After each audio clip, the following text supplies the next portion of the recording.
They laughed when she walked past, whispered that no man would ever choose her at her age, but miles away, a broken rancher was staring at an empty chair, about to say the words that would change both their lives. "You're perfect for me." She had stopped counting the years the day she realized age had quietly become the first thing people saw when they looked at her. Not her kindness. Not her resilience. Just the number. At 56, Clara lived a small, careful life in a town that remembered her better when she was younger. When her laugh was louder and her hair darker. When men still held doors open with interest instead of habit. She worked at the local feed and supply store, knew every customer by name, and went home each evening to a house that felt a little too quiet. She had been married once, long ago, to a man who promised forever and left halfway through it, trading stability for youth and calling it finding himself. After that, Clara tried dating again, slowly at first, then with growing discomfort as conversations turned awkward. Men her age chasing women 10 years younger, and younger men treating her like a temporary curiosity rather than a future. Eventually, she stopped trying. Not because she stopped believing in love, but because she got tired of being made to feel like wanting it was embarrassing at her age. Miles away, beyond the town limits and past the paved roads, lived Hank Walker, a rancher whose land stretched wide but whose life had narrowed to survival. At 62, his body bore the cost of decades of hard work. An old shoulder injury that never healed right, knees that protested every step, and a heart heavy with loss. His wife had died 5 years earlier after a long illness, and though the ranch kept running, something inside him had stalled the day he buried her. Friends encouraged him to get back out there, but Hank had no patience for small talk or being sized up like livestock. He didn't want someone impressed by his land or his name. He wanted someone who understood silence, who didn't need to be entertained, who saw value in a man worn down but still standing. So he stayed alone, telling himself that some chapters were meant to close quietly. Their worlds collided on an ordinary afternoon when Hank's truck broke down just outside town. He walked into Clara's store with grease on his hands and frustration on his face, asking for a part he hoped they carried. Clara recognized him immediately, not as a potential anything, but as someone who needed help. She listened, asked the right questions, and found a workaround that saved him time and money. Hank noticed the way she spoke, direct, respectful, without a trace of flirtation or pity.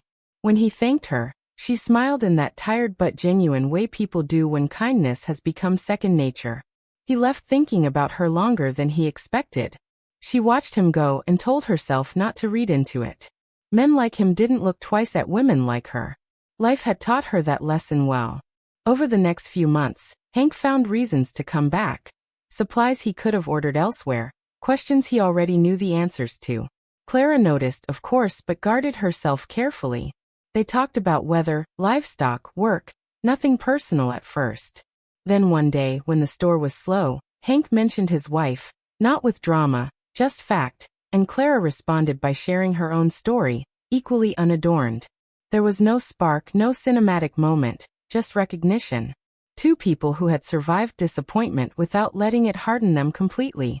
Still, when Hank finally asked her to dinner, Clara hesitated. Not because she didn't want to go, but because she could already hear the voices in her head. "You're too old, don't embarrass yourself. This won't end well." She almost said no. Almost. Dinner was simple. No fancy restaurant, just a quiet place where conversation could breathe. Hank didn't compliment her looks. He asked about her day. He listened when she spoke. When she laughed, it wasn't forced. When the check came, there was no awkwardness, no performance.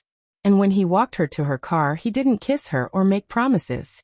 He just said, "I'd like to see you again if you would." Clara went home that night and cried.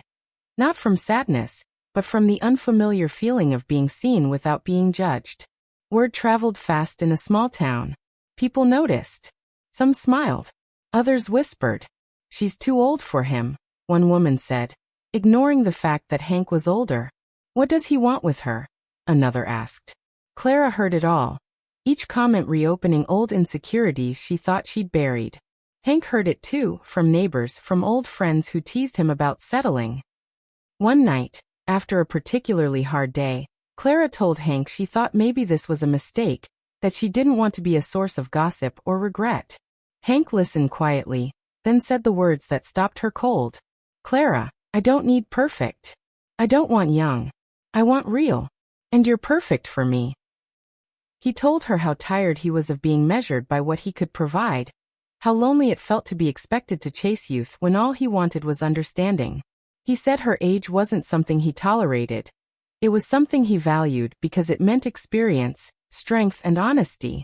Clara realized then how often she had accepted other people's definitions of her worth, how she had let rejection turn into self-rejection. Loving Hank didn't erase her past, but it reframed it. All those years of being overlooked had prepared her to recognize respect when it finally arrived. They didn't rush. They built something steady, imperfect, and deeply human. She spent weekends at the ranch, learning routines, finding joy in simple work. He spent evenings in her kitchen, fixing things that had been broken for years, not just shelves and doors but confidence. Together, they proved something quietly radical. That love doesn't expire, that desire doesn't vanish with age, and that being chosen later in life can feel even sweeter because you know exactly what it costs. When people saw them months later, comfortable, laughing, unashamed, the whispers faded. Some turned into apologies, others into reflection. And Clara, once convinced she was too old for every man, stood taller, not because someone loved her, but because she finally believed she was worthy of it. And if this story reminds you that it's never too late to be chosen, never too late to choose yourself, then like, share, and subscribe because some of the most powerful love stories begin exactly where the world says they should end.